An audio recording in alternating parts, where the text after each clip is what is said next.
Mario Lopez, the guy who played AC Slater on Saved by the Bell, which you never watched. So I never watched it. It's a shame, man. Honestly, it's a good TV show. Is it? So Mario Lopez says this very, very over pedestrian, caveat after caveat, very, very mild.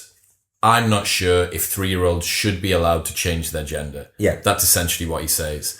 And then is annihilated, and a couple of days later comes back with the most grovelling apology. Yeah. The comments I made were ignorant and insensitive, and I now have a deeper understanding of how hurtful they were. I have been and always will be an ardent supporter of the LGBTQ plus community, and I'm going to use this opportunity to better educate myself. Moving forward, I will be more informed and thoughtful. Right. Well, every time someone does that, it gives more power to the woke movement, and it gives that sort of Twitter mob the upper hand, because they know it works. Mm-hmm. It's like capitulating to terrorists. Once you do it, they know it works, and they'll do it again and again and again. And we've seen it all the time.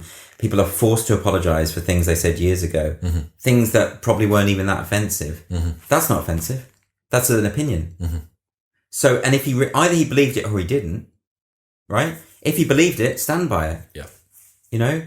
It's sure you can change your mind about stuff. In 3 days. Unlikely.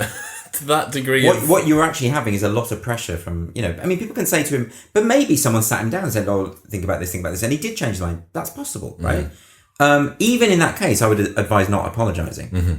because it just feeds the beast. Yeah. We saw this with Kevin Hart and the Oscars for jokes he tweeted 10 years ago, something like that. Mm-hmm.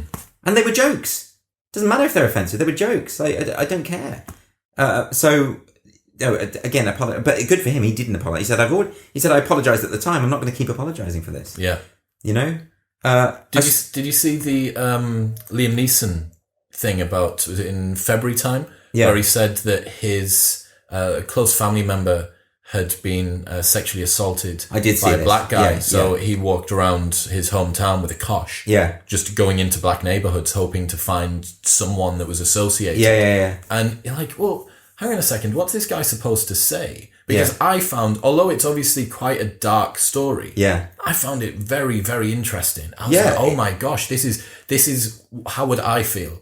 What would I do in that situation? How would I act in that situation? You're thinking about Liam Neeson, this guy with his really gravelly voice, walking around the dark streets of Ireland with this kosh in his hand. And I'm like, what an amazing story. Yeah. I can't believe he said it, actually. I can't believe he said that to a journalist. Unbelievable. And didn't think about the consequences of saying it. But there is something to be said for his honesty. But it's a horrible idea that someone can be so traumatized by something they behave in such a vile way. Mm-hmm. And by his own admission, it was a vile but the shock, his own shock at himself. Yeah. But does that not, like, that sort of a thing educates everybody? Yeah. That sort of a story, because I'm like, I've never heard anything like that before. Yeah. Even in fiction, I've never heard anything like that before. And I think, wow. But what's really interesting. What was weird about that is I don't know why the woke movement got so angry about that, because actually what he was making was a really woke point. Because they believe that white people are essentially racist anyway. And so this was just sort of bolstering their view. So I don't know why they weren't happy about this, to be honest. But yeah, they went for him. It's an unforgiving. I mean, this is the thing about the whole woke thing, is you can never, if you make a mistake once, you are tarred for life. You can never be forgiven. Because it is a religion, and they don't think redemption is possible. Well, that's why the Mario Lopez, you've got this window of whatever, like maybe 7 days or something like that, within which you can recant. Right. And as long as you do your self-flagellation over whatever particular TV station or press release it is that you do, then maybe you get... Right, but and the point he was raising is a discussion we need to have, right? The question about gender is a discussion we absolutely need to have. Mm-hmm. So anyone who knows anything about gender and has read sort of theories of gender is not, as the woke movement claim, a social construct. It is a very, very complicated combination of social and biological factors. Right. And the problem is that their faith-based position about gender has been adopted, particularly in Canada, for instance, by governments. And actually, we need to have a much bigger discussion before these sort of policies are adopted. We need to actually talk about and decide whether they're right or not. It's not correct that gender is solely something to do with culture. Largely, I mean, certainly the obvious example is that you dress boys in blue and girls in pink, whereas in fact, go back 100, 200 years, it was the reverse, right? So those things are arbitrary. Mm-hmm. Feminism, second wave feminism, spent years trying to break down the idea of gender norms and gender stereotyping, right? What's wrong with a boy being effeminate? Why do you start questioning and saying, well, let's maybe he's a girl? No, maybe he's an effeminate boy, and that's okay. What's wrong with a girl being a tomboy, being butch? Do you remember tomboys? Yeah. Because tomboys haven't been around, as far as I can remember, for about 10 years. Well, in fact, the recent play of the, was it an Enid Blyton play? Was it Mallory Towers even? And they cast a non-binary actor to play the tomboy character. Okay.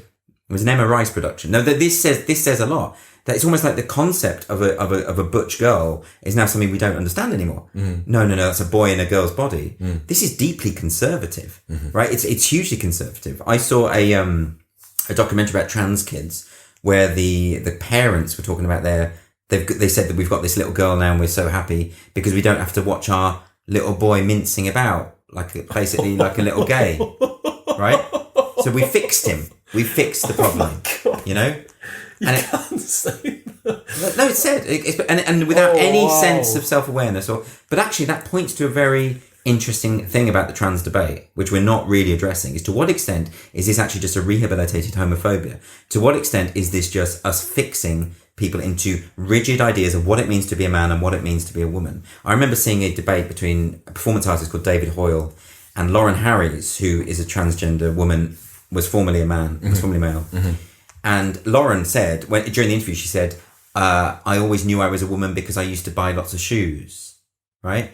Which actually just is endorsing the most base, gross stereotype about women and commercialism that you can imagine. Women aren't all Imelda Marcos, you know, they don't have... That's not what walk-in wardrobes. Yeah, it doesn't mean you're a woman just because you like to... I used to play with dolls as a kid. I'm not a woman. Yeah. You know, it doesn't matter. And so that's my big concern. That's what I would like to have. I'm not saying that I know all the answers or that I have a full understanding of the situation. What I am saying is I've read a lot about it and I would like to have a serious, proper public discussion about these issues without being shouted at and called a transphobe and have someone hit me with a bike lock and have a milkshake on my face. Well, being able to, being under the age of 16 and not being allowed to have sex, but being allowed to change your sex. Right. It's obviously a problem. Because having sex will last for probably your first time, maybe about 3 minutes. But like changing your sex is the rest of your life. Right. It's a really serious, you know, but I've complete... How's no one identifying this? I have total sympathy with someone who genuinely feels that they are in the wrong body. Of course I do. Yes. So to suggest that to have misgivings about any kind of chemical intervention or puberty inhibiting of a child is not the same thing as being anti-trans rights. It should be, actually, the two are completely compatible. We need to have a serious discussion about that, right? But we're not having that discussion. We're just throwing insults. It's really sad. Yeah, yeah.